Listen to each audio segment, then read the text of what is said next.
alianças estratégicas.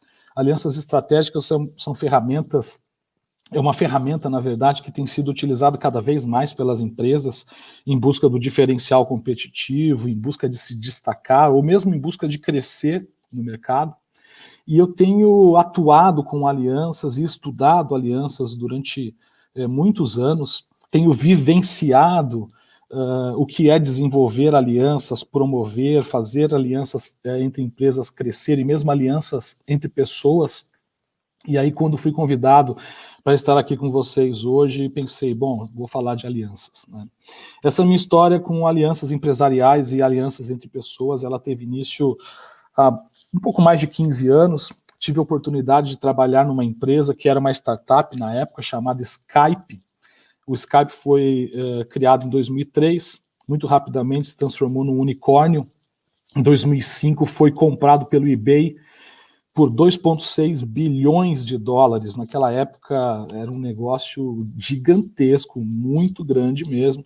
O Skype que veio revolucionar a comunicação entre as pessoas, permitindo que as pessoas falassem de graça pela internet.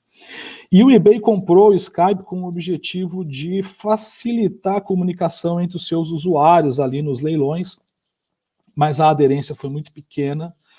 Logo após a aquisição, o eBay percebeu isso, e aí começou um projeto de tentar se livrar do Skype, e muito pouco tempo depois, 2 anos depois, o eBay passou o Skype para um grupo de investimentos, 4 anos depois, foi em 2009, perdeu R$1 bilhão, e quando esse grupo de investimentos pegou o Skype para tentar transformar o Skype de novo numa empresa querida, numa empresa que pudesse gerar lucros, veio então o desafio de rentabilizar o Skype. E foi nessa época que eu atuei no Brasil, o objetivo de fazer o Skype gerar dinheiro, e ali ficou muito claro para nós que não tinha uma forma de fazer isso a não ser a gente buscando alianças, buscando parcerias, trabalhar com outras empresas. Então foi meu primeiro contato com alianças, foi uma experiência muito importante e me levou para um segundo momento de trabalhar com empresas e promovendo alianças e promovendo parcerias, que foi quando eu atuei na Nokia. Na Nokia, o grande desafio daquela época era a mudança na forma como se vendiam os celulares, né? As pessoas compravam os celulares sempre junto às operadoras e estava mudando. Estava começando a chegar no varejo os celulares desbloqueados, que você podia comprar em qualquer loja e ativar, como é hoje, na operadora que você quisesse. Era uma mudança importante no mercado, era uma transformação, tinha que convencer alguns varejistas a criar essa categoria no seu mix, a expor os produtos em loja, e foi necessário um grande trabalho de alianças com empresas de todo o Brasil, que foi um aprendizado muito grande. E por fim, a terceira experiência, e essa foi talvez assim uma das experiências que mais me fez aprofundar nesse tema alianças empresariais, foi atuando na HP, à frente do projeto HP Stores, um projeto que a HP queria que ocorresse através de parceiros. Então era a loja própria da HP, operacionalizada por um parceiro, grandes investimentos dos dois lados, alianças que tiveram que ser muito desenhadas, muito trabalhadas para que pudessem ter sucesso, e com isso consolidou-se de uma forma inesperada. Nunca busquei esse caminho de trabalhar simplesmente com alianças, as coisas foram acontecendo, mas foi algo que eu vivenciei durante muitos anos, que era um assunto que sempre me interessava. À medida que o tempo foi passando, o mercado foi se transformando, cada vez mais ter alianças com outras empresas, trabalhar em parceria, foi ganhando relevância, foi ficando maior. A Price publicou um artigo há alguns anos chamado Why Your Next Deal May Be a Partnership, porque o seu próprio negócio provavelmente vai ser uma parceria, apresentando os números gigantes de crescimento de parcerias entre empresas, né? O próprio mercado de startups tem proporcionado isso. Uber no Brasil é Uber, na China é 50% Uber, 50% concorrente que atua na Índia, num outro mercado. Então, a inteligência em gerir diferentes contratos, diferentes parcerias, diferentes situações é muito importante. Eu poderia citar aqui diversas alianças que fizeram história nos últimos anos, por exemplo, o GoPro com Red Bull, naquela queda livre da estratosfera ao vivo em 2012, né? Uber e Spotify há pouco tempo, HP e Disney, né? A parceria entre HP e Disney lá no filme Fantasia, e agora tem um brinquedo lá na Disney Mission Space, parcerias com HP. Enfim, são diversos os exemplos de empresas que conseguiram grandes resultados e grande sucesso atuando através de alianças e parcerias. Uma dessas empresas, um desses grupos, também não deixa de ser o Grupo Erval, empresa que a gente estava falando agora há pouco, que completa 61 anos, e eu tenho muito orgulho de atuar lá como diretor. Mas o que me chamou muito a atenção quando estava fazendo essa pesquisa sobre alianças foi uma pesquisa feita pela McKinsey, uma pesquisa muito robusta feita nos Estados Unidos, que avaliou diversas alianças entre empresas e chegou a uma conclusão que, na minha opinião, é estarrecedora, né? A conclusão de que metade das alianças dão errado. Então veja só, 50%, é um pouquinho mais, acho que era 52% de todas as alianças feitas entre empresas nos Estados Unidos davam errado. É a mesma coisa que você pegar uma moeda, jogar para cima, se cair o cara vai dar certo, se cair o coroa vai dar certo. E a grande pergunta que não quer calar: por que algumas alianças dão certo e outras não? Comecei a me fazer muito essa pergunta, tentar entender de que forma a gente conseguiria encontrar indícios que faziam com que uma aliança entre empresas tivesse mais sucesso do que outras. Bem, então o que eu fiz foi buscar informação acadêmica, isso acabou, a ânsia de responder essa pergunta acabou até me levando a fazer um mestrado acadêmico com especialização em alianças, lendo artigos, lendo cases, analisando empresas para tentar responder essa pergunta. E aí, depois de muito estudo, depois de concluir esse mestrado, eu desenvolvi não podemos nem chamar de teoria, mas é um caminho que acabou se transformando num paper, inclusive foi aceito há alguns dias atrás em uma revista científica, deve ser publicado em alguns meses, que com certeza vai colaborar para que a ciência da administração avance e ajude a descobrir alguns indícios para responder essa pergunta que aparece aí para vocês: por que algumas alianças dão certo e outras não? Então, meu objetivo aqui, nos próximos 20 minutos, é apresentar para vocês um pouquinho desse estudo. Eu acabei chegando à conclusão de que são 4 passos essenciais que podem ajudar a sua aliança dar certo ou dar errado. Importante fazer aqui um acordo de que essa é uma teoria que está em constante desenvolvimento, nada do que eu falo aqui é prescritivo, mas ao mesmo tempo, a partir da constatação que metade das alianças tem chance de dar errado, certamente seguir esses passos acho que vai mais ajudar do que atrapalhar. O segundo momento é analisar esses 4 passos que foram estudados do ponto de vista das empresas, tentando trazer isso para o ponto de vista pessoal.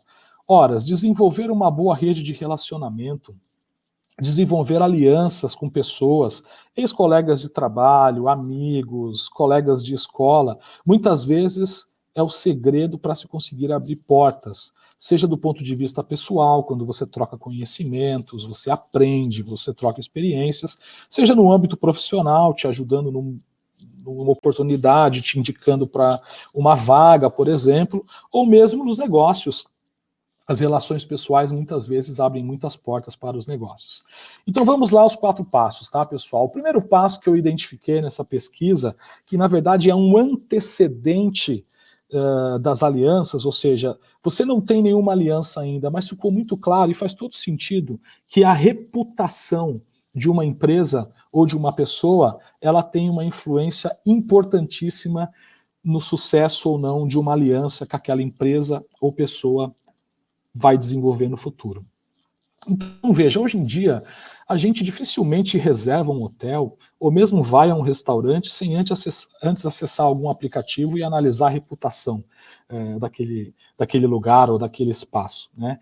E o mais interessante é que a reputação é algo espontâneo, né? É uma opinião que se coloca, e se você quiser trabalhar a sua reputação, provavelmente vai ter grandes dificuldades, porque ela tem que surgir de uma forma espontânea. Um pouco antes da pandemia, eu estive numa sorveteria com os meus filhos. No cardápio tinha um cartão que dizia: por favor, nos avalie no aplicativo X e mostre a sua avaliação para um garçom e você vai ganhar um chocolate, um bombom de presente. Fiquei refletindo sobre aquilo, de certa forma me senti um pouco coagido, porque, na minha opinião, aquela sorveteria merecia 2, no máximo 3 estrelas. Aí me imaginei mostrando o celular para o garçom, de repente o garçom vendo ali as 2 estrelas, meu sorvete, sei lá se, né, poderia vir com algum problema. Acabei tomando a decisão de não avaliar, e quando cheguei em casa, curiosamente, fui lá acessar para ver as estrelas que aquela sorveteria tinha, e cheguei à conclusão lá que era uma sorveteria 3 estrelas, né? Então aquela vontade de desenvolver uma reputação e mesmo de incentivar as pessoas a dar um clique ali em uma estrela, provavelmente não estava dando resultado. Porque reputação é algo espontâneo. Reputação conversa muito com confiança, com estabilidade, né? E claro, quando você vai fazer uma aliança com uma empresa, a reputação dela vai ser avaliada. Se você é uma startup e é uma empresa nova, o que vai ser avaliado? A reputação das pessoas que fazem parte dessa startup. Que história ela tem para contar? Como eu me sinto, como eu a vejo quando converso com ela. E se você conseguir convencer empresas que já têm uma boa reputação, investidores, a investir no seu negócio, isso vai ajudar muito na forma como você vai ser visto e provavelmente vai abrir portas para que você desenvolva boas alianças. Do ponto de vista pessoal, é a mesma coisa. A reputação é super importante para você eleger aquelas pessoas com as quais você quer se aproximar, as pessoas que você quer ouvir, seja para aprender, seja para ensinar, seja para compartilhar experiências. Então, o primeiro passo para você melhorar a sua capacidade de gestão de alianças e obter melhores resultados no ponto de vista profissional e pessoal é desenvolver uma boa reputação. Não é fácil, mas está contigo, esse aí é o desafio. O segundo achado, o segundo passo que eu apresento para vocês, que as empresas ou as pessoas que criam estruturas independentes dedicadas para aquela parceria, para aquela aliança, têm mais chance de ter sucesso.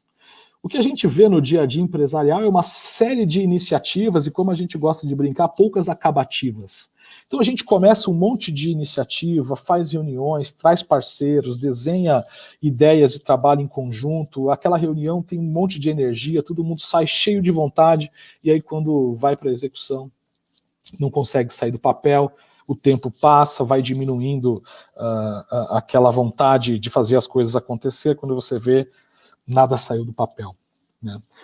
Os estudos apresentam indícios de que aquelas empresas que desenvolvem ou uma estrutura dedicada exclusivamente para a aliança, ou então que pega uma pessoa, ou determina um departamento, ou coloca um líder para aquele projeto, para aquela aliança, quem faz isso tem muito mais chance de ter sucesso.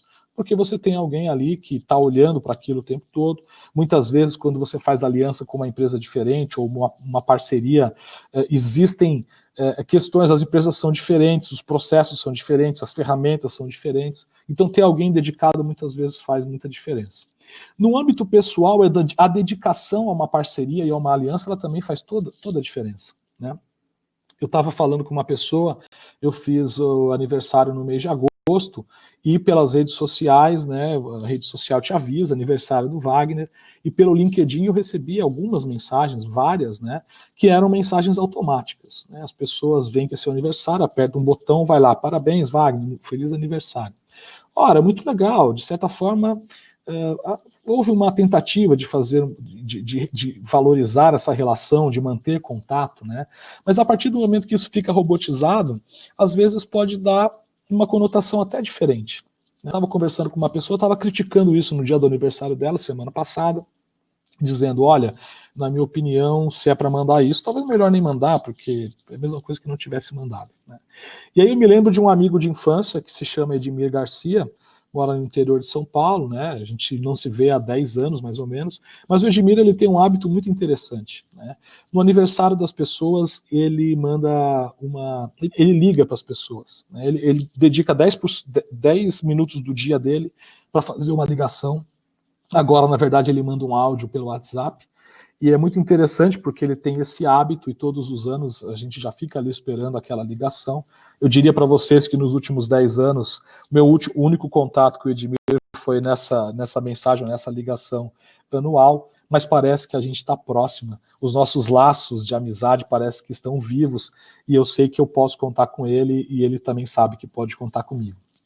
Esse exemplo para dizer um pouco para vocês o que significa do ponto de vista pessoal criar estruturas dedicadas, se dedicar a uma relação que futuramente pode abrir muitas portas, como eu disse, nem que seja de troca de conhecimento, mas como a gente está falando aqui de negócios, pode também abrir oportunidades de negócios. Terceiro ponto, privilegiar a abertura e a experiência em alianças.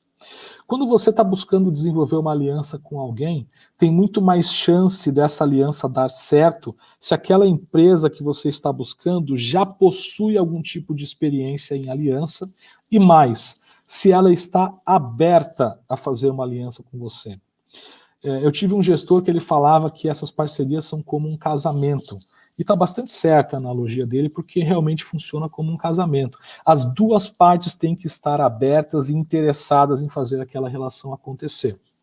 E, se pelo menos uma das partes já possui alguma experiência em aliança, ou seja, significa que provavelmente ela já teve erros, já teve acertos, eventualmente já tem uma estrutura, um processo, alguma ferramenta criada para suportar aquela aliança, o que permite que ela tenha muito mais chances de sucesso naquela aliança. Do ponto de vista pessoal é a mesma coisa. É necessário que haja uma abertura, é necessário que haja uma troca para que uma aliança entre as pessoas dê certo. Não adianta você estar super dedicado em criar um relacionamento com o Wagner, em ter uma aliança com ele, vocês possam trocar, que um possa abrir portas para o outro, se o Wagner não está interessado nessa relação. Claramente você vai perceber, tem que ser uma relação de troca, e o mais importante, tem que ser genuína.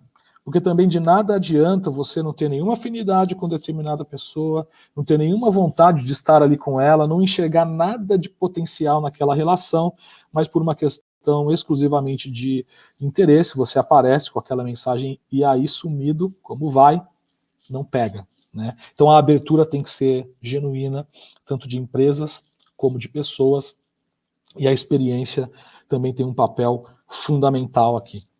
Vamos lá para o último ponto, então, que talvez seja o mais importante. Aprender e promover a troca de aprendizados. Só uma aguinha. O aprendizado talvez seja um dos pontos mais relevantes e mais estudados na academia, né, na ciência da administração, quando a gente fala com relação a redes. Toda tentativa de rede, de aliança, de parceria, ela gera muitos aprendizados. E maior será o sucesso dessa parceria e maior será o ganho quanto mais capaz uma empresa for de aprender com aquilo, com aquela relação, com aquela empresa diferente, internalizar as partes positivas desse aprendizado e também as negativas, para não cair nos mesmos erros que alguém já passou e daqui a pouco pular uma ou duas etapas que alguém também já vivenciou. E mais do que isso, quando há o compartilhamento desse aprendizado. Esse ponto é fundamental. Você pega o aprendizado de uma aliança, aplica numa outra aliança, ali você aprende uma outra coisa, aplica naquela e vai desenvolvendo a sua própria capacidade de gestão de aliança, o que certamente vai fazer diferença nos seus resultados. Isso vários artigos científicos mostram e faz bastante sentido, né? Se a gente for pensar no dia a dia, aquelas empresas que têm mais capacidade de aprender e se reinventar, normalmente são aquelas que têm mais sucesso. Do ponto de vista pessoal é a mesma coisa. Nada melhor do que desenvolver relação com pessoas que estão abertas, que querem te ouvir e que fazem você aprender e que também te ensinam. Né? Aliás, que fazem você aprender e que também te permitam que você ensine. E aí, independente de cargo, independente de condição financeira, independente de função, essa troca genuína ela é super importante. A gente aprende o tempo todo, com qualquer tipo de pessoa, desde que a gente esteja aberto para isso e que a gente possa se doar também um pouco para esse tipo de aprendizado, né?